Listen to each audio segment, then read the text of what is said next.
ഇന്ന് നമുക്ക് പുട്ടുപൊടി വെച്ചിട്ട് നല്ല അടിപൊളി റെസിപ്പി ഉണ്ടാക്കിയെടുക്കാം കേട്ടോ. പെട്ടെന്ന് തന്നെ ഇത് തയ്യാറാക്കി എടുക്കാൻ പറ്റും കേട്ടോ. അപ്പോൾ ഇതെങ്ങനെയാണ് തയ്യാറാക്കുന്നത് കാണിച്ചു തരാം.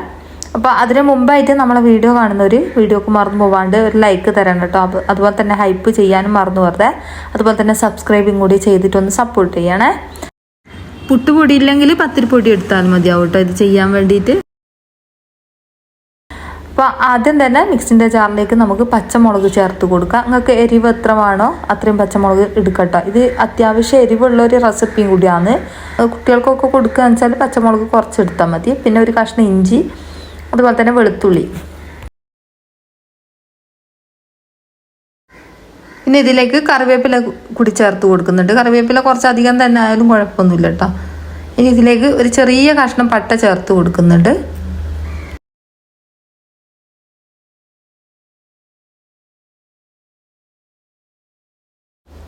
ഒരു ടീസ്പൂൺ അളവിൽ പെരിഞ്ചീരകം ചേർത്ത് കൊടുക്കുക. പെരിഞ്ചീരകം ചേർത്ത് കൊടുത്തതിന് ശേഷം നമുക്കിത് നല്ലോണം ഒന്ന് അടിച്ചെടുക്കാം. അപ്പോൾ പെരിഞ്ചീരകം ഒന്ന് നല്ലോണം അടിഞ്ഞ് വരണം കേട്ടോ. അപ്പോൾ ഇതേപോലെയാണ് നമുക്ക് കിട്ടിയത്. ഇത്രയും മതിയാവും. ഇനി ഒരു പാത്രത്തിലേക്ക് നമുക്ക് കുറച്ച് പുട്ടുപൊടി ചേർത്ത് കൊടുക്കാം.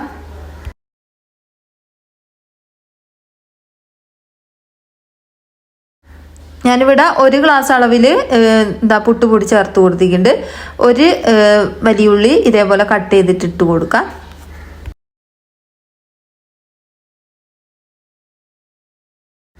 ഇനി ഇതിലേക്ക് കറിവേപ്പില കൂടി ചേർത്ത് കൊടുക്കാം. കറിവേപ്പില കുറച്ചധികം തന്നെ ആയാലും കുഴപ്പമൊന്നുമില്ല കേട്ടോ, നല്ല ടേസ്റ്റാണ്. അപ്പോൾ ഇതിലേക്ക് നമുക്ക് നേരത്തെ അടിച്ച് വെച്ച ആ ഒരു കൂട്ടിലെ അത് കൂടി ചേർത്ത് കൊടുത്തിട്ട് ഒന്ന് മിക്സാക്കി കൊടുക്കുക. ഇഞ്ചി വെളുത്തുള്ളി ചതുക്കി ആ ഒരു ജാറ് കഴുകിയിട്ട് കുറച്ച് വെള്ളം ഇതിലേക്ക് ഒഴിച്ച് കൊടുക്കുക. കുറേ വെള്ളത്തിൻ്റെ ആവശ്യമില്ല കേട്ടോ, കുറച്ച് മാത്രം ഒഴിച്ച് കൊടുത്തിട്ട് ഈ ഒരു പുട്ടുപൊടി ഒന്ന് കുതിരാൻ വെക്കുക. കുറച്ച് നേരം ഒന്ന് റെസ്റ്റ് ചെയ്യാൻ വെക്കണം കേട്ടോ, ഈ പുട്ടുപൊടി കുതിരുന്നത് വരെ. അപ്പോൾ ഇതുപോലെ ഒന്ന് മിക്സാക്കി കൊടുത്തിട്ട് പാകത്തിനുള്ള ഉപ്പും കൂടി ഞാൻ ഇതിലേക്ക് ചേർത്ത് കൊടുത്തിന് കേട്ടോ, കാണിക്കാൻ വിട്ടുപോയതാണ്. അപ്പോൾ പാകത്തിനുള്ള ഉപ്പും കൂടി ചേർത്ത് കൊടുക്കുക. ഉപ്പ് കൂടി പോകാൻ പാടില്ല കേട്ടോ, കുറച്ച് മാത്രം ചേർത്ത് കൊടുത്താൽ മതി. എന്നിട്ട് നല്ലോണം ഒന്ന് മിക്സാക്കി കൊടുക്കുക. ഇനി ഇതിലേക്ക് നമുക്ക് ഒരു അര ടീസ്പൂൺ അളവിൽ മുളക് പൊടി, അതുപോലെ തന്നെ 1/4 ടീസ്പൂൺ അളവിൽ മഞ്ഞൾപ്പൊടിയും കൂടി ചേർത്ത് കൊടുക്കുക.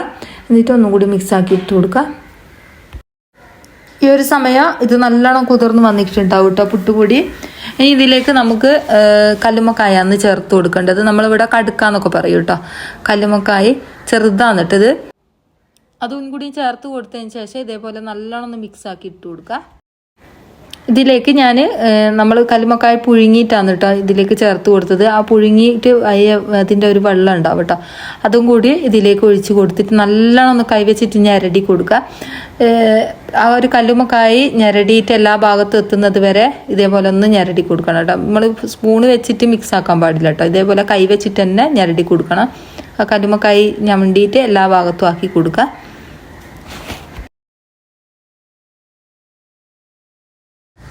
ഇനി നമുക്ക് ഒരു ടേബിൾ സ്പൂണ് പത്തിരിപ്പൊടിയും കൂടി ചേർത്ത് കൊടുക്കുക. നമ്മൾ ഇടിയപ്പത്തിൻ്റെ പൊടിയാണ് കേട്ടോ എടുത്തത്. എന്നിട്ട് കുറച്ചും കൂടി ആ ഒരു കല്ലുമ്മക്കായൻ്റെ ആ ഒരു നീരില്ലേ അത് ഇതിലേക്ക് ഒഴിച്ച് കൊടുത്തിട്ട് ഒന്നും കൂടി മിക്സ് ആക്കിയിട്ട് ഇതേപോലെ ഒന്ന് കുഴച്ച് വെച്ച് കൊടുക്കുക. അപ്പം നല്ലോണം ഒന്ന് കുഴക്കുക കേട്ടോ.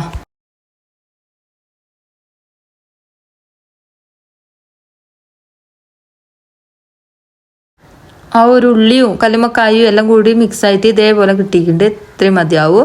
ഇനി ഇത് നമുക്ക് ഫ്രൈ ആക്കി എടുക്കുക. കുറച്ച് വെളിച്ചെണ്ണയോ ഓയിലോ എന്തെങ്കിലും ഒഴിച്ചിട്ട് ഇതേപോലെ ഒന്ന് നുള്ളിയിട്ട് കൊടുത്തിട്ട് പൊരിച്ചെടുക്കുക കേട്ടോ. നമ്മളിപ്പോൾ ഉള്ളിവടയൊക്കെ പൊരിക്കുന്നില്ലേ അതുപോലെ തന്നെ പൊരിച്ചെടുത്താൽ മതിയാവും. നല്ല ടേസ്റ്റാണ് കേട്ടോ. നമ്മൾ ഇതിൽ കല്ലുമ്മക്കായ ചേർത്തത് കൊണ്ട് തന്നെ അടിപൊളി ടേസ്റ്റാണ്. ചെയ്യാത്തവരുണ്ടെന്ന് ചെയ്ത് നോക്ക്.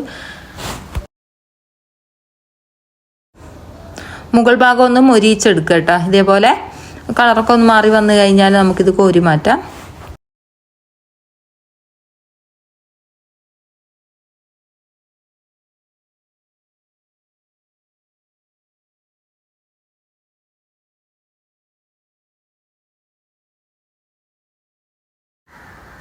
അപ്പോൾ അടിപൊളി കല്ലുമ്മക്കായ പൊരിച്ചതാണ് കേട്ടോ. എല്ലാവരും ഒന്ന് ചെയ്ത് നോക്കുക, എന്തായാലും ഇഷ്ടമാവുന്ന ഒരു റെസിപ്പിയും കൂടിയാണ് കേട്ടോ. നല്ല സൂപ്പർ ടേസ്റ്റാണ്. അപ്പോൾ ഇതേപോലെ ചെയ്യാത്തവരുണ്ട് ചെയ്ത് നോക്ക്. എന്നിട്ട് നിങ്ങളുടെ അഭിപ്രായങ്ങൾ എഴുതി അറിയിക്കാൻ മറന്നു ഓർത്തിട്ടാ.